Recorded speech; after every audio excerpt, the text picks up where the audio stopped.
Hello అండి. అందరూ ఎలా ఉన్నారు? బాగున్నారా? Welcome to Lakshmi's kitchen. ఈరోజు మన కిచెన్‌లో తోటకూర పులుసు కూర రెసిపీ ప్రిపేర్ చేసి మీతో షేర్ చేసుకోబోతున్నానండి. ఆకుకూరలు ఆరోగ్యానికి చాలా మంచిది. మనందరికీ తెలిసిన విషయమేనండి. కానీ ఆకుకూర తినడానికి చాలా మంది ఇష్టపడరు. ఇలా ఒకసారి ట్రై చేసి చూడండి. చాలా కమ్మగా ఉండే ఈ కూర ఇష్టంగా తినేస్తారు. ఈ ఆకుకూర కోసం నేనిక్కడ 3 ఆకుకూర కట్టలు తీసుకున్నానండి. తోటకూరని 2, 3 సార్లు కడిగాక ఇలా చిన్న చిన్న ముక్కలుగా కట్ చేసుకోవాలి. కట్ చేసుకున్న తోటకూరని నేనిక్కడ ప్రెషర్ కుక్కర్‌లో వేస్తున్నానండి. ఇందులో వేసుకోవాలి. తోటకూరంతా వేశాక ఇందులోకి నేను 4 టమాటాలు చిన్న ముక్కలుగా కట్ చేశాను. ఈ టమాటాలు గూడా ఇందులో వేసుకోవాలి. తోటకూరని గిన్నెలో వేసి ఉడికించకుండా ఇలా ప్రెషర్ కుక్కర్‌లో వేసి ఉడికించండి. త్వరగా ఉడుకుతుంది. ఇందులోకే 2, 3 పచ్చిమిర్చి కట్ చేసినవి వేసుకోవాలి. తోటకూరకి టమాటాల పులుపు సరిపోదండి. ఇందులో కొద్దిగా ఒక నిమ్మ సైజ్ అంతా చింతపండు వేసుకోవాలి. వాటర్ పోసుకోవాలి. నేను టీ గ్లాస్‌కి వాటర్ తీసుకున్నాను. ఎక్కువ వాటర్ పట్టవండి ఆకుకూరకి. అందులో కుక్కర్‌లో ఉడికిస్తున్నాం కదా మనం. తక్కువ వాటరే పడుతుంది.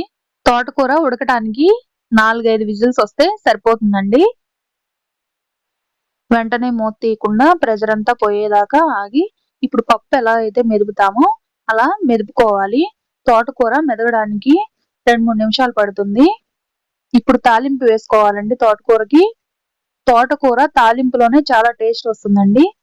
స్టవ్ మీద పాన్ పెట్టుకొని, పాన్‌లో 1 టేబుల్ స్పూన్ ఆయిల్ వేసుకొని, అర టేబుల్ స్పూన్ ఆవాలు వేసుకోవాలి. ఆవాలు చిటపటలాడాక జీలకర్ర వేసుకోవాలి. మినపప్పు 1 స్పూన్ వేసుకున్నాక, శనగపప్పు వేసుకొని తాలింపంతా ఎర్రగా వేగాలి. దంచిన 4 వెల్లుల్లి రెమ్మలు వేసుకొని, ఒక పావు కప్పు ఉల్లిపాయలు వేసుకొని, ఉల్లిపాయలు ఎర్రగా అయ్యే విధంగా వేపుకోవాలి.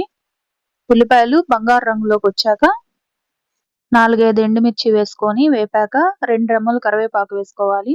ఈ తాలింపంతా బాగా వేగాక రుచికి సరిపడా ఉప్పు వేసుకోవాలి. అర చెంచా పసుపు వేసుకొని, 1 టేబుల్ స్పూన్ కారం వేసుకోవాలి. పచ్చిమిర్చి వేసాం కదా! కారం చూసుకొని వేసుకోవాలి. తాలింపంతా ఒకసారి కలుపుకొని, తాలింపు వేగాక ముందుగా మనం మెదిపి ఉంచుకున్న తోటకూర వేసుకొని, తోటకూరలోకి ఈ ఉప్పు, కారం తాలింపంతా కలిసేలాగా ఒకసారి కలుపుకొని, ఇప్పుడు మూత పెట్టుకొని ఒక 5 నిమిషాలు లో ఫ్లేమ్‌లో మగ్గితే తోటకూర పచ్చి వాసనంతా పోతుంది.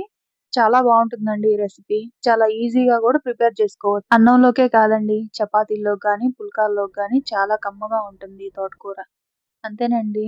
వీడియో నచ్చితే వీడియో లైక్ చేయండి. Thanks for watching.